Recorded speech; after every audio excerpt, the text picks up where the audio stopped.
Hello all you numbers, I'm Cat13 and welcome back to another video. Today I'm going to be reading a story called The Scarlet Woman.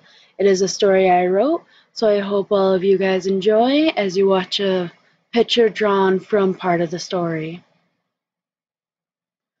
Have you ever heard about the Scarlet Woman? A lady whose hair was red like crimson and whose eyes are hot cinders in the fire.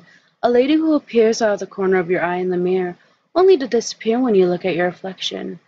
If you have not, you are one of the lucky ones. If you've heard about her, you may still be safe. But if you've seen red when you pass a mirror, though you wear none of the color, I am sorry to inform you, but it is too late. Unless you do exactly as I say. So listen to my story and listen well, as it may be the key to save you from the Scarlet Woman. When I was still a young child, my grandfather always told stories about monsters and spirits that would take you away if you weren't good. Most of them were just to get us young'uns to behave, but one story always stuck out to me. The story began like all the ones before that he would tell, beginning with his usual opening of, "Now listen to my story, children. When I was still a young man." He was always trying to make us believe that all his stories came from his childhood, even though it was impossible. However, the words he said next were far more unusual. He started off with saying, "This is my story of the Scarlet Woman." A new character from his imagination, we had thought. Until he began again. "She is the one who took my younger brother, and almost took me as well." He had never talked about his younger brother, who had disappeared when they were both boys. I've only seen one picture of the two of them, taken a few days before the incident. And looking back on it now, what I thought was a picture of a lady wearing red was actually a mirror behind the two. A mirror that didn't reflect the camera or the cameraman, just the lady and the backs of my grandfather and his brother. That is the Scarlet Woman. He continues on with telling how, in the very home we sat in, is where it all began. His brother complained about seeing a flash of red whenever he walked past the hallway mirror. At first he brushed it off as being figments of his brother's imagination, that he was seeing his red shirt reflect in the mirror. That was until the day before the picture was taken. He started seeing it too. It began after he came into the house. Having been working in the fields from morning till afternoon, he was drenched in sweat and ready to take a shower. But as he passed the mirror, a flash of red caught his eyes. But when he looked, all there was his reflection that showed he was wearing no red that day. Every time after that, whenever he passed the mirror, he would see the same flash of red, and it was always gone by the time he looked. He had gone to his brother, apologizing for not believing him sooner, and that he is now seeing the red thing too. The next day is when they were to have their picture taken, a special occasion their parents wanted to do for their sons, so that even when they moved away, they were still at home in a sense. No one had seen the woman in the mirror until after the picture was fully developed. It concerned their parents, for good reason, as the picture was taken by a man, not a lady wearing a red dress. That night is when my grandfather was woken up to hear his brother scream. He ran to where his sibling was, to find him with his eyes closed standing in front of the hallway mirror. He had been sleepwalking and when woken up didn't remember anything, nor knew that he had screamed. This pattern continued for the next 3 nights, where his brother would sleepwalk to the mirror, only to start screaming. It was always right after midnight by just 3 minutes. On the 4th night it was different. His brother's eyes were open, with only the whites showing, but for a split second my grandfather had seen red eyes looking back from the mirror before he could wake his brother. That happened for another 2 nights. Finally, after a week after everything started, it just stopped.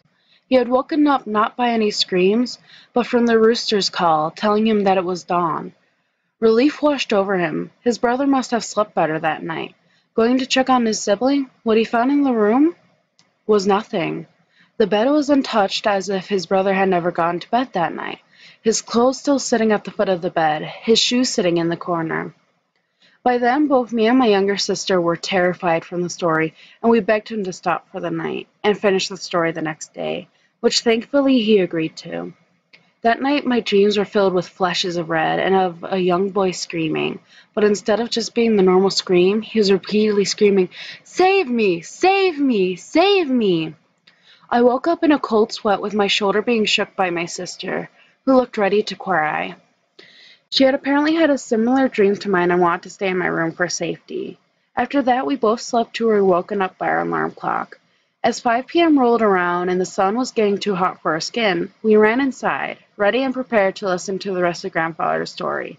It took him a little while to remember where he'd left off, but once he did, he continued. He ran downstairs, past a hallway mirror and outside, yelling his brother's name. Soon enough, the police were at the house to help search for the missing child, who was presumed to currently be barefoot and in a pair of overalls and a red plaid shirt. They searched for hours, everywhere they could, calling out for the brother, but to no avail. Finally, as dusk was starting to set in, they had to call the search off for the day, and would continue in the morning. He could not wait till morning, and so during the night after everyone had gone to bed, and just 3 minutes after midnight, he had left his room, a flashlight in hand, and headed downstairs. Going past the mirror, he paused, the red just in his line of vision, but too blurry to make out. Turning on his flashlight, he shined at the mirror without looking, when it looked like a hand was reaching out, and in turn heard the screeching of a woman as the red disappeared from the mirror. After that, he did not have the courage to venture outside in the dark and resigned back to bed, where in his dreams he heard his brother crying for him to help him and to save himself from the Scarlet Woman, to not get caught. In the days to follow, our grandfather could not fall asleep, and as midnight drew near and he continued to toss and turn, he would hear a voice lulling him to go to the mirror. Remembering his brother's words, he grabbed his flashlight, and like the first night, when he saw a hand reaching from the mirror from the corner of his eyes, he would shine the flashlight into glass, to hear a scream and a hiss before he would run back to his room, and finally fall asleep. That continued for an entire month, and then everything stopped. There was no more red flashes in the mirror, there was no voice in the middle of the night. He could fall asleep before midnight again, but most of all, he stopped dreaming of his brother. Looking at each other, we asked him how that had even worked, and he explained that the Scarlet Woman could not tolerate light of any kind, and only appearing just out of sight meant that you had to be looking away from her to be able to have it to work. After he had explained everything we asked, it was dinner time. Fast forwarding to 3 years ago, I was in my home bouncing my newborn daughter to try and get her to sleep, when I passed a mirror that sat in our living room. Out of the corner of my eye, I see a flash of red, but I know I was not wearing red that day. Memories of my grandfather's story come to mind of the Scarlet Woman, and for a while I didn't want to believe that such a tale could be real. But as it became more and more common, I started to heed what my grandfather had said. I became more paranoid and wouldn't fall asleep till early in the morning, or at least until midnight had passed. This persisted for 2 weeks before I started to hear the whispers. They called for me from where I laid in my room, urging me to go to the mirror. Finally, one night I grabbed my flashlight and left my room 3 minutes after midnight, where I stood facing away from the mirror so I could see the red figure. And when it went to grab me, I shined my flashlight onto the creature, only to hear a devilish scream come from my mirror. The house fell silent until I heard my daughter crying from in her room. She had heard the scream of the Scarlet Woman, where my husband did not. This persisted for over a month before the Scarlet Woman finally stopped. My daughter is 3 years old now, and just starting to speak simple sentences. She said last week that the Red Lady is mean. Yesterday I heard her screaming in her sleep. She was standing in the living room, in front of our mirror. The Scarlet Woman was back, and I do not know how I will be able to save my daughter from this curse. She is still so young, she cannot protect herself like I can. So I'll start watching her, and if she starts to sleepwalk, I will stop her and wake her. I will not allow the Scarlet Woman to have my child.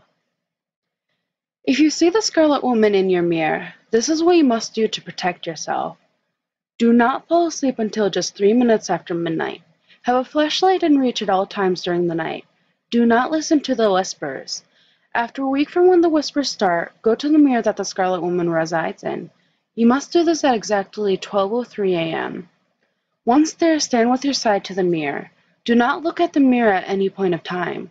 Have your flashlight at ready. When you see her hand reach towards you, bring the flashlight to the mirror. Wait until she is finished screaming, then you are safe to return to bed. You must do this for an entire month before she will leave you alone. Whatever you do, never let her touch you.